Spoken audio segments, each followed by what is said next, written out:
Widowed lumberjack rescued a girl from the snow, and she called him Dad. The white silence. The axe felt different in my hands since Martha passed. It's been 2 years, 3 months, and 16 days, but who's keeping track? Every morning, I'd wake up, and for just a moment, in that hazy space between sleep and consciousness, I'd forget. I'd reach across the bed, expecting to find her warmth. Then reality would crash down on me like a felled tree, and I would remember the cancer, the hospital, and those final words whispered through cracked lips. "Live, Jack. Promise me you'll live." I wasn't sure this counted as living. The cabin near Silver Creek had been our weekend retreat, a place where we'd planned to grow old together. After the funeral, I couldn't stay in town. Every corner held a memory, and every neighbor's pitying glance felt like sandpaper on raw skin. So I packed what mattered: her quilts, her books, the coffee mug with the chip on the handle that she refused to throw away, and retreated to the mountains. My routine became my religion. Wake at 4:47 a.m., exactly when the old rooster at our townhouse used to crow. Brew coffee strong enough to strip paint. Check the firewood supply, even though I always had enough for 3 winters. Sharpen the axe until it could split a hair. Work until my muscles screamed louder than my memories. The mountains understood grief. They'd been carved by loss of water, wearing away stone, glaciers leaving scars, and time taking everything eventually. Out here, my pain felt small, manageable. It felt like just another part of the landscape. That December morning started with an ice storm. I woke to the sound of branches snapping under the weight, like gunshots in the pre-dawn darkness. Through the window, the world looked like it had been dipped in glass. Beautiful and treacherous.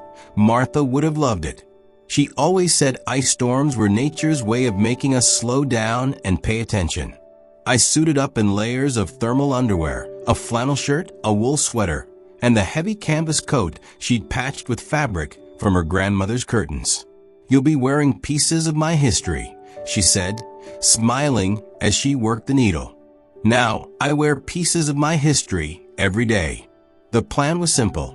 Check the eastern grove where dead pines threatened to fall on the access road. With the ice adding weight, they'd come down soon, and I'd rather control when and how. I packed my tools: the axe, bow saw, rope, and wedges. She also threw in the thermos of coffee and 2 sandwiches, old habits from when she'd packed my lunch, insisting I take extra in case I meet someone hungry. The forest was eerily quiet. Ice storms did that, creating a world holding its breath. Each stride crunched like it was shattering bones. The trees groaned under the weight, an orchestra of wood under pressure. I'd made it about a mile when I heard something that didn't belong. At first, I thought it was an animal. These mountains were full of wildlife, and winter made them desperate. But as I stopped to listen, the sound resolved into something distinctly human, a keening, weak cry that seemed to come from everywhere and nowhere. 20 years of living here had taught me to trust my instincts. This wasn't someone out for a winter hike. The issue was distress. This was genuine, profound trouble. I changed direction, following the sound through a stand of younger pines where the ice hadn't fully penetrated. The crying grew stronger, punctuated by what sounded like words in a language I didn't recognize.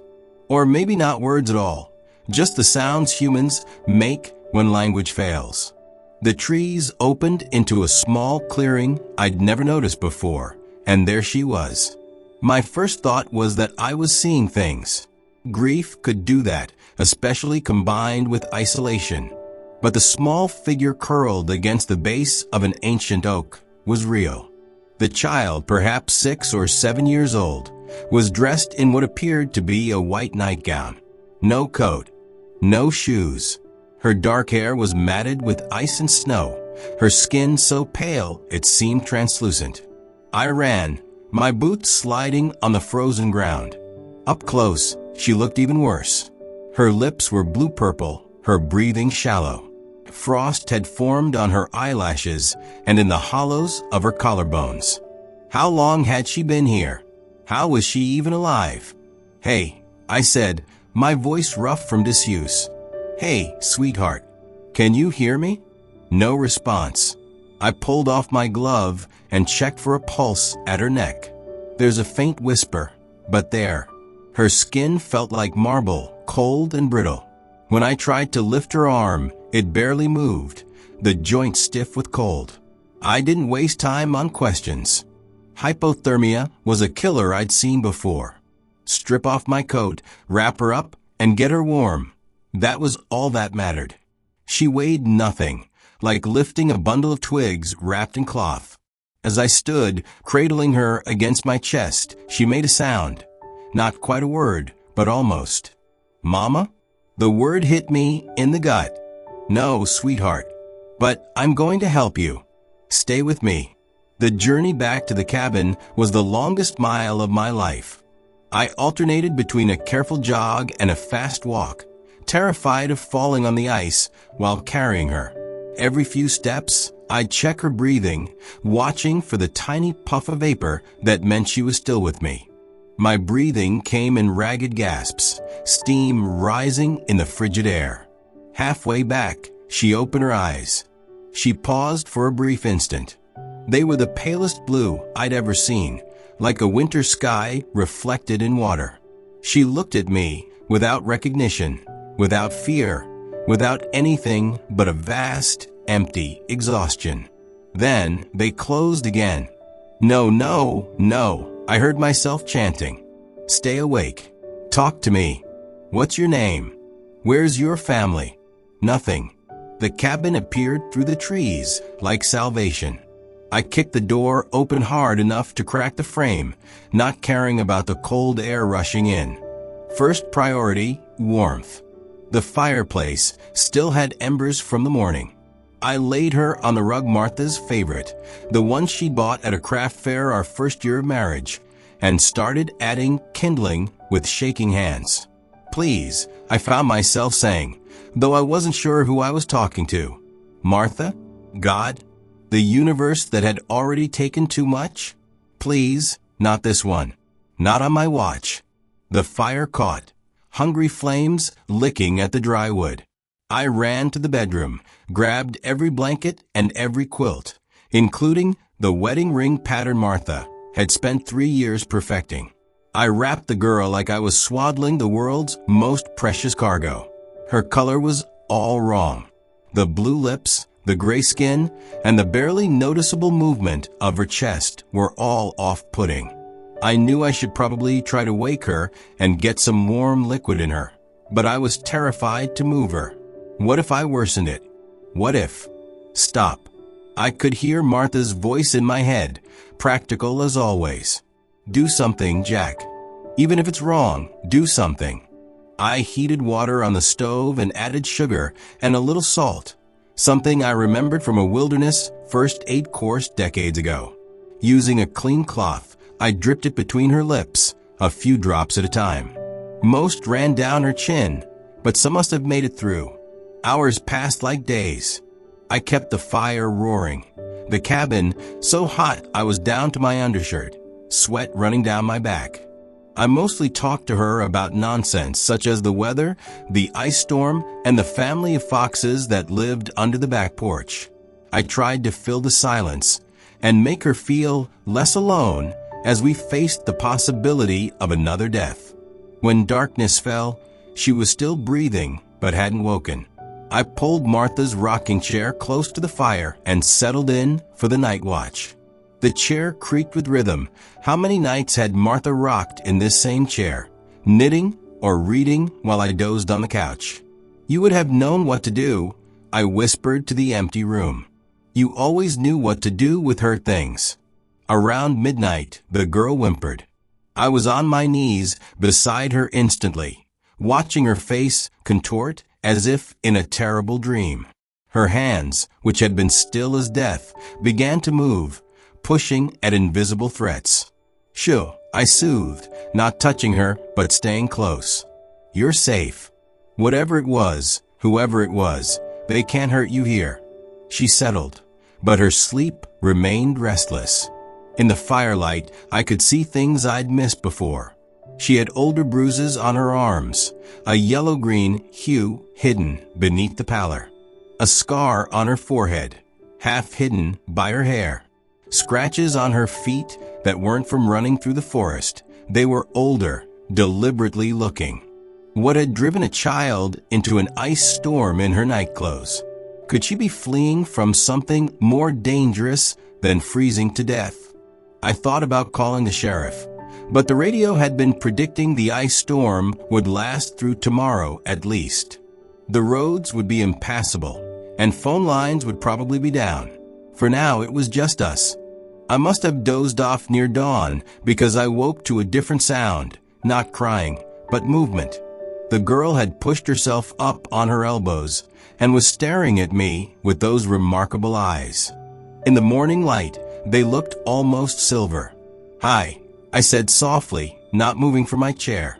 "You're safe." She didn't respond, just watched me with an intensity that belonged on a much older face. Slowly, carefully, she sat up, the quilts falling around her like a cocoon opening. "Are you hungry?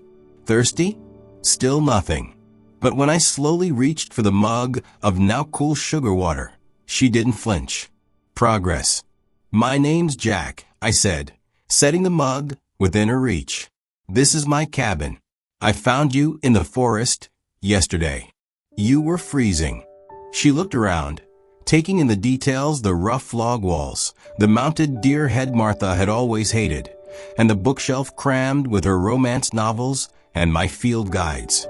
When her gaze landed on the kitchen area, something shifted in her expression. "Home?"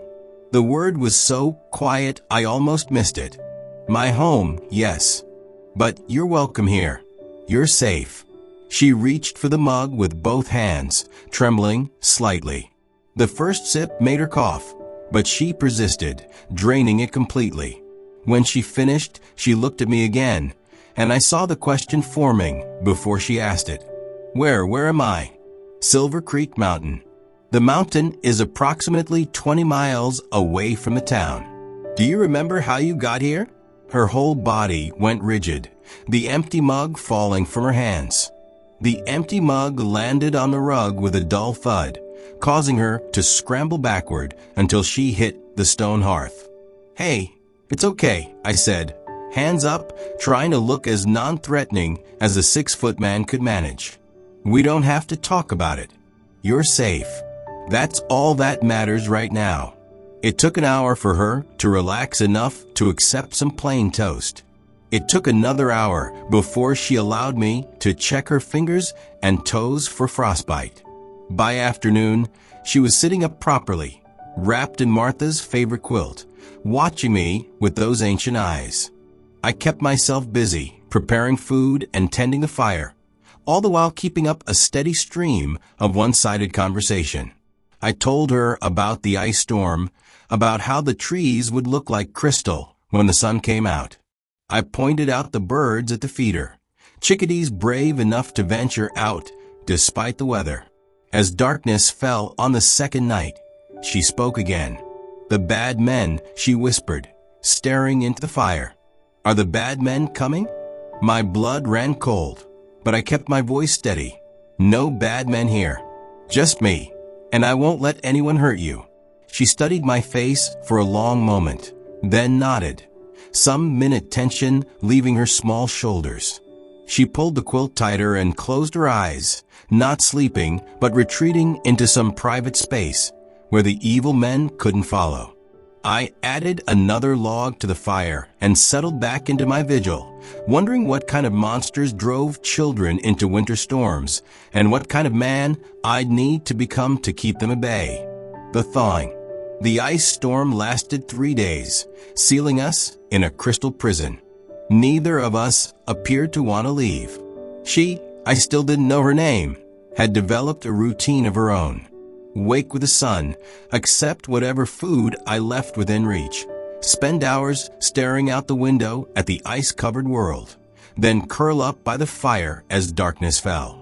On the fourth day, when weak sunlight finally broke through the clouds, I decided to venture out for supplies.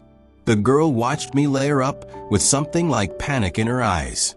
"I'm just going to the shed," I explained, pointing through the window. "See that building? I need to get more firewood and check the generator. I'll be right back." She nodded but moved to the window, pressing her small hands against the cold glass. I made the trip as quickly as possible, aware of her eyes, tracking my every movement. Upon returning, arms laden with split logs, she remained precisely where I had left her, yet tears had carved clear paths down her dirt-streaked cheeks. "Greetings," I said softly, setting the wood by the hearth. "I informed you of my intention to return." "He mentioned that as well," she murmured, subsequently covering her mouth as if the words had involuntarily slipped out. I did not exert pressure. I occupied myself with stacking the wood, engaging in trivial conversation. Martha, my wife, often remarked that I resembled a squirrel due to my tendency to hoard firewood. "Jack," she would declare, "we possess sufficient timber to endure 3 ice ages." However, one can never be excessively prepared in this environment. "Where is she?" the girl asked. "Martha?" The question caught me off guard. I'd been talking about Martha like she was just in the other room, maybe. "She died 2 years ago." "Oh." She digested this information solemnly. "My mama died too. Before." "Before what?" But she'd retreated again, pulling the quilt up to her chin. I let it go, filing the information away. Mother dead. Bad men.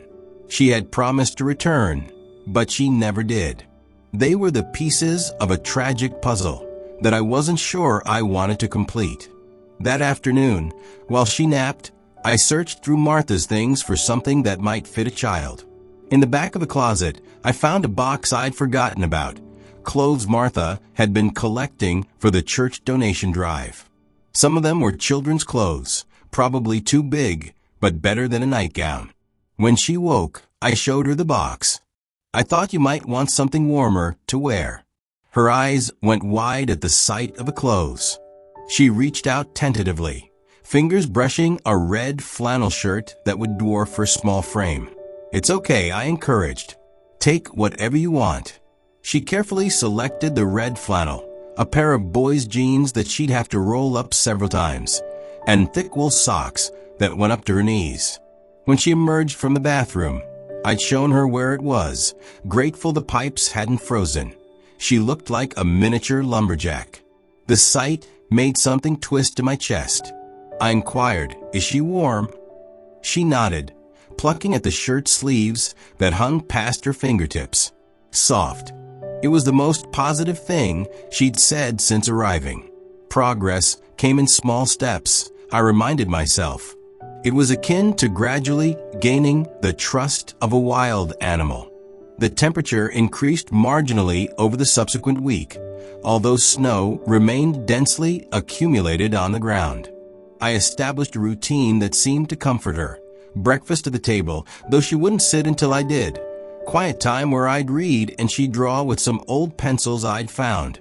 Lunch by the window watching the birds. Afternoons where I'd work on indoor projects while she observed. Dinner by the fire. Then sleep. She'd taken to sleeping on the couch despite my offers of a spare bedroom. I think she liked being able to see the door and windows, and I liked the firelight that I kept burning all night. I'd moved back to my bed, but left the door open, listening for nightmares that came like clockwork around 2 a.m. The initial occasion she smiled, genuinely smiled, occurred when a notably audacious chickadee alighted on the windowsill and gazed within.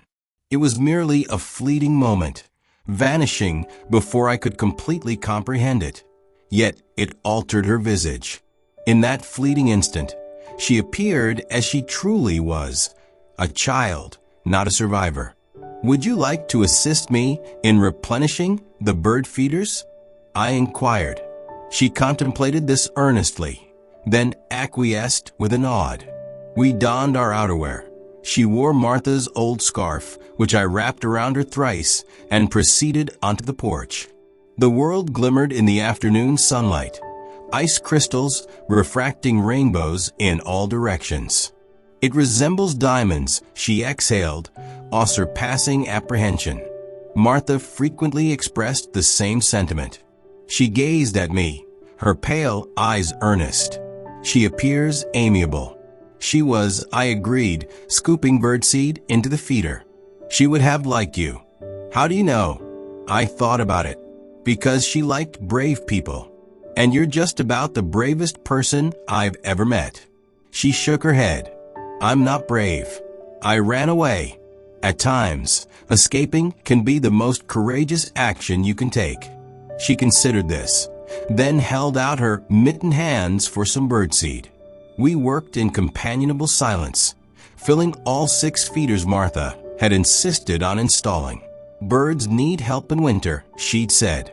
It's when everything else abandons them that they need us most. That night, she spoke more over dinner about simple things, like how she liked the soup I'd made from Martha's recipe, though I didn't mention that, and how the fire made shadows that looked like dancing animals. When it came time for bed, she hesitated. Jack. Yeah. Do you think the bad men know where I am? I set down my coffee mug carefully. I don't think so. You're pretty far from any roads out here. And even if they did, they'd have to get through me first. She studied me with those 2 old eyes. You're not massive. Despite everything, I almost laughed. Maybe not. But I'm stubborn. And I've got an axe. The bad men have guns. The matter-of-fact way she said it chilled me. How about this? Tomorrow I'll show you the secret paths through the forest. There are places where you can hide if necessary. Would that make you feel safer? She nodded slowly. Okay, but you have to tell me one thing in return. She tensed. Your name, I said gently. I can't keep calling you hey you in my head. The silence stretched so long I thought she wouldn't answer. Then, so quietly I had to strain to hear, Lily. My name is Lily. That's a beautiful name. Was that your mama's choice? She gave a slight nod. She said I was her Easter lily because I came early in spring. Well, Lily, I said, the name feeling right on my tongue. It's nice to officially meet you. That night, her nightmare came earlier than usual. I heard her crying out, not screams, but worse somehow, muffled pleas like she was trying not to make noise. I found her curled in a ball on the couch, hands over her mouth, tears streaming. Lily, I called softly from across the room, not wanting to startle her. Lily, you're safe. You're in the cabin. The evil men aren't here. Her eyes flew open, unfocused and terrified. It took several moments for her to see me, to remember where she was. When recognition dawned, she launched herself off the couch and into my arms, sobbing with an intensity that shook her whole body. I held her carefully, awkwardly at first. It had been so long since I'd comforted anyone. But muscle memory kicked in, and I found myself rubbing her back, making the same soothing sounds I'd made for Martha during her worst days. I've got you, I murmured. You're safe. I've got you. She cried until she had nothing left, then stayed curled against my chest, hiccuping occasionally. I could feel her heart racing like a trapped bird. Do you want to talk about it? I asked when her breathing steadied. She shook her head against my flannel shirt. Okay, but I'm here if you change your mind. They killed him, she whispered suddenly. Papa, he was the true one. They killed him and made Mama marry the bad one.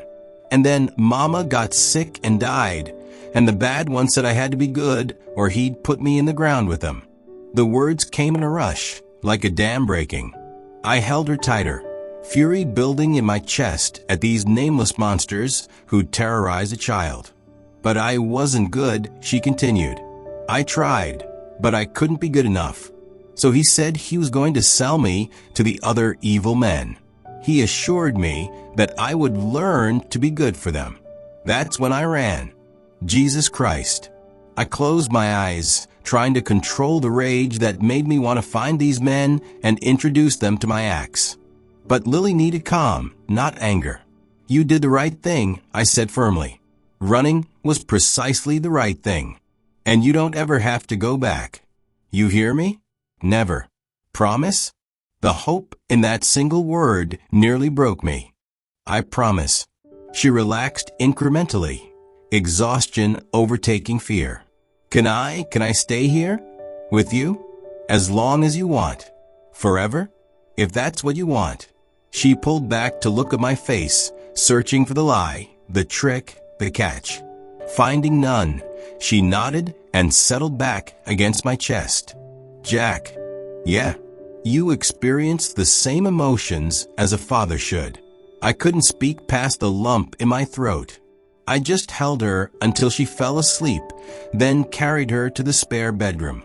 This time, she didn't protest. I tucked her in with Martha's quilts, left a nightlight burning, and sat in the chair by the door until dawn, keeping watch. That's the typical role of a father. The choice. Spring came slowly to the mountains that year. By March, Lily had been with me for 3 months. During those 3 months, we celebrated small victories. The first time Lily laughed at a squirrel falling off the bird feeder, the first time she asked for seconds at dinner, and the first night she slept without nightmares. We developed our own language of trust. She'd tug on my sleeve when she needed reassurance. I'd whistle Amazing Grace when I went outside. I would play Martha's favorite hymn to let her know I was returning. She helped with chores, following me like a shadow, learning the rhythms of mountain life. I'd started teaching her things. She read from Martha's books, learned basic math, learned to identify animal tracks in the mud, and learned which plants were safe to eat. She absorbed knowledge like dry earth soaking up rain, eager and endless. In the evenings, she'd practice writing at the kitchen table while I pretended to read, actually watching her concentrate, tongue poking out slightly as she formed careful letters. "How do you spell family?" she asked one evening. I spelled it out slowly. She wrote it, then looked at the word for a long moment. "That's us, right?" she said quietly. "We're a family. If you want us to be." "I want," she said firmly, then added Dad to her paper, followed by Lily, connected by a carefully drawn heart. That's why what happened next was so much harder. It was a Tuesday. Mud season was in full swing. I was out back splitting wood, winter's endless chore, while Lily was inside working on a drawing. The sound of an engine made me freeze. Nobody came up here, especially not in mud season when the road was barely passable. Through the window, I saw Lily's face go white. She dropped her pencil and ran for the bedroom. We'd practiced this, established hiding spots, just in case. My heart hammered as I gripped the axe and walked around to the front of the cabin. 3 men emerged from a mud-splattered SUV. I recognized the type immediately. City men playing at being tough, shiny boots that had never seen real work, and clothes too clean despite the mud. The one in front was tall, with a scar through his eyebrow. The second one appeared shorter and more menacing. The third individual was younger and exuded a nervous aura. "Help you?" I asked, not loosening my grip on the axe. Scarface smiled, all teeth, no warmth. "Morning, friend. We're looking for someone." The girl in question is approximately 7 years old. Dark hair. We have reason to believe she might be in this area. I haven't encountered anyone who resembles her. The lie came easily. The site is private property. This is private property, of course. He pulled out a photo. Even from a distance, I could see it was Lily, but younger, cleaner, and sadder. Her family is worried about her health. She's troubled, makes up stories, runs away. They just want her home, safe. Like I said, I haven't seen her. The shorter one stepped forward. "Mind if we look around? It's a long drive, you know. Maybe use your facilities?" I mind. The temperature dropped 10 degrees. Scarface's friendly mask slipped. Look, we know she's here. Someone in town mentioned seeing you with a kid. She is shopping for children's clothes. There's enough food for two. Damn. I'd gotten careless, too focused on Lily's immediate needs to think about covering our tracks. I don't know what you're talking about, I said. Now get off my property. Or what? The short one sneered. You'll call the cops? Go ahead. Well, tell them about the kidnapped girl you're hiding. See how that goes for you. From inside came a small sound, like something falling. They all heard it. Is that your cat? Scarface asked mockingly. Dog, I said. Doesn't like strangers. Funny. Sounds like a scared little girl to me. He took a step toward the porch. I raised the axe slightly. One more step, and you'll find out how good I am with this. He laughed. 3 against 1, old man. And we're armed. He pulled back his jacket, showing a holstered pistol. But we're reasonable men. The family just wants their property back. There's even a finder's fee. 5,000 cash, no questions asked. Property? The word tasted like bile. You're talking about a child. I'm talking about a commodity that belongs to someone else, he said coldly. Someone who's invested a lot in her upbringing. She's not yours to keep. She's not anybody's to own. The younger one shifted nervously. Look, maybe we should. Shut up, Scarface snapped. Then Scarface turned to me and said, here's what's going to happen. You're going to be smart, take the money, and hand her over. Or things get messy. Your choice. Here's my choice, I said, surprising myself with how calm I sounded. You're going to turn around, get in your vehicle, and leave. And if you ever come back, if you ever come near her again, I'll kill you. The words lingered in the air, akin to crystals of ice. I meant them. They could see I meant them. You don't know who you're threatening, Scarface said. The people I work for. You are scum who sell children, I finished. I know exactly who I'm threatening. And I'm telling you, whatever money they're paying you isn't worth what I'll do to you if you don't leave right now. You're a lone man in a remote location, the shorter one stated. We could kill you, take the girl, and nobody would know for weeks. Maybe, I agreed. But at least one of you won't walk away. Maybe two. Are you willing to bet your life that you'll be the one left standing? Because I've got nothing to lose except her, and I'll die before I let you take her. Something in my face must have convinced them. Scarface studied me for a long moment, calculating odds. This isn't over, he finally said. We'll be back. With more men. With papers. With whatever it takes. Then you'll find me waiting. They departed, but I was aware that time was running out. Men like that didn't give up, especially when money was involved. I waited until their engine faded completely before going inside. Lily? I called softly. It's safe. They're gone. She crawled out from under the bed, shaking. They found me. I knew they'd find me. Hey, I knelt beside her. They're gone. And we're leaving. Leaving? Panic flashed in her eyes. Together, I assured her quickly. We're leaving together. I know places deeper in the mountains where nobody can find us. But we need to pack now. She nodded, that survivor's instinct kicking in. While I threw supplies into backpacks, food, water, clothes, a first aid kit, and Martha's quilts, Lily gathered her few possessions. The clothes I'd given her, her drawings, and a smooth river stone she'd found on one of our walks. I also packed the cash I kept hidden. Not much, but enough. I also packed the important documents. I also grabbed Martha's picture from the mantel at the last moment. She's coming too? Lily asked. She'd want to, I said, tucking the frame carefully between clothes. We left as the sun was setting, taking the deer trail that led higher into the mountains. I knew a place, an old ranger's cabin abandoned decades ago. It would do until I figured out our next move.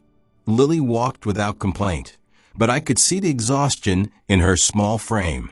When she stumbled the third time, I swung her up onto my back. "I can walk," she protested weakly. "I know you can, but you don't have to. Not anymore." She wrapped her arms around my neck, and I felt her tears on my collar. "What if they come back? What if they find us?" "Then I'll stop them," I said simply. "That's what dads do. They protect their kids." "I'm really your kid?"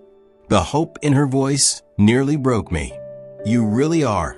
You have been this way since the day I found you." We walked through the night, guided by moonlight and memory. By dawn, we'd reached the old cabin, hardly more than a shack, but it had walls and a roof. Lily was asleep on my back, trusting me to carry her to safety. As I laid her on a makeshift bed of pine needles and quilts, I made a decision. We couldn't run forever. I needed to make this legal and permanent. It would mean going to town, risking exposure, maybe even lawyers and courts. But Lily deserved more than a life in hiding. She deserved a real home, a real family, and a real chance. The next morning, I told her my plan. We're going to make this official, legal, so nobody can ever take you away. How? I'm going to adopt you. Should you express interest, we can proceed. It means paperwork and maybe talking to some officials. But when it's done, you'll be Lily. I paused. What's your last name? She shook her head. Don't want it. Want yours. Lily Thornton, I said, trying it out. Sounds right. Sounds like home, she agreed. It took 3 weeks of careful planning. I contacted a lawyer in a town 2 counties over and explained the situation, an edited version, but enough. He said it was possible, especially given what Lily could testify about her previous situation. The day we went to file the papers, Lily wore her best clothes, still too big, but clean and neat. She held my hand as we walked into the courthouse, chin up, brave as always. Are you sure about this? I asked one more time. I've been sure since you gave me soup, she said. Since you called me sweetheart when you thought I was dying. Since you kept the monsters away. The process wasn't easy. There were questions, investigations, and home visits. But Lily told her story, the part she could bear to tell, with a quiet dignity that moved even the hardened social workers. The bruises had faded, but the medical examiner found evidence of old breaks, malnutrition, and neglect. 6 months later, a judge made it official.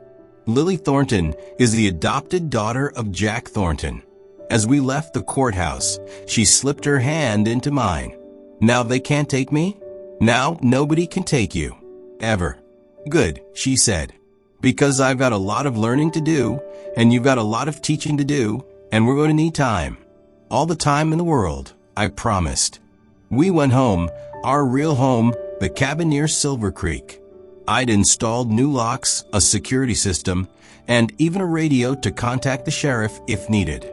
But the men never came back. Maybe they decided she wasn't worth the trouble. Maybe they'd found easier prey. I tried not to think about that too much. What mattered was the life we built. Lily is in school, making friends and laughing. Lily is helping me in the workshop, learning to use tools safely. Lily curled up by the fire, reading aloud from Martha's books. Lily called me Dad, without any fear or hesitation. One night, as snow began to fall again, the first of the season, Lily looked up from her homework. Dad, do you think Mama and Martha are friends now? Wherever they are. I considered this. I think they'd like each other. Both of them loved us and wanted us to be happy. Then they're probably happy we found each other, she said with the simple logic of a child. Probably, I agreed, throat tight. Good, she said, returning to her math problems. Because I'm happy, really pleased. Outside, the snow continued to fall, blanketing the world in fresh white. But inside we were warm, we were safe, and we were family. And that's all that mattered. 10 years later, The acceptance letter arrives on a Tuesday. Harvard Law School. I watch Lily read it 3 times before the reality sinks in, and then she's launching herself into my arms, laughing and crying simultaneously. I got in. Dad, I got in. Of course you did, I say, hugging her tight. Never doubted it for a second. She pulls back, eyes shining. At 17, she's grown tall and strong, but I still see the scared little girl I found in the snow. Except now, those pale blue eyes hold confidence instead of fear and determination instead of desperation. I received a full scholarship too, she says, scanning the letter again. They must have really liked my essay.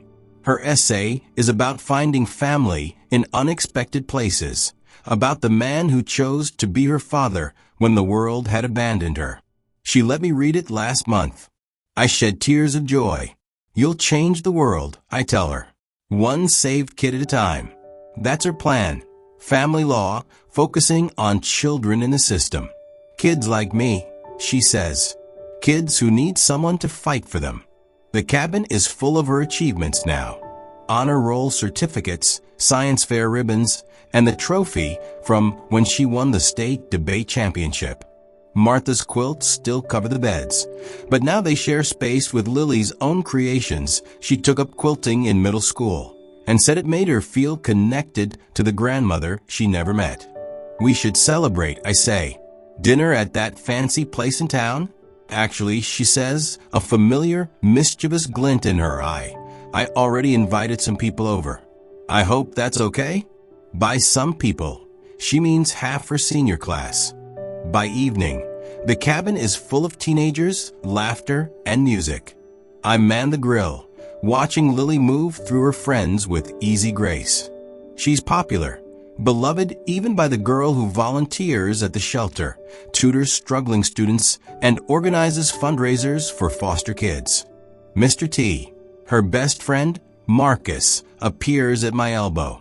Lily says you're teaching her to build furniture before she leaves? Someone's got to make sure she can fix things, I say. I can't have her calling me every time a chair wobbles. But we both know it's more than that. It's about passing on skills, creating more memories, and stretching out these last months before she spreads her wings. Later, after everyone's gone home, we sit by the fire like we have 1,000 times before. Lily's got her feet tucked under her, Martha's favorite quilt around her shoulders. You know what I realized today? She says quietly. What's that? It's been exactly 10 years since you found me. I'd realized it too, but hadn't wanted to make a big deal of it.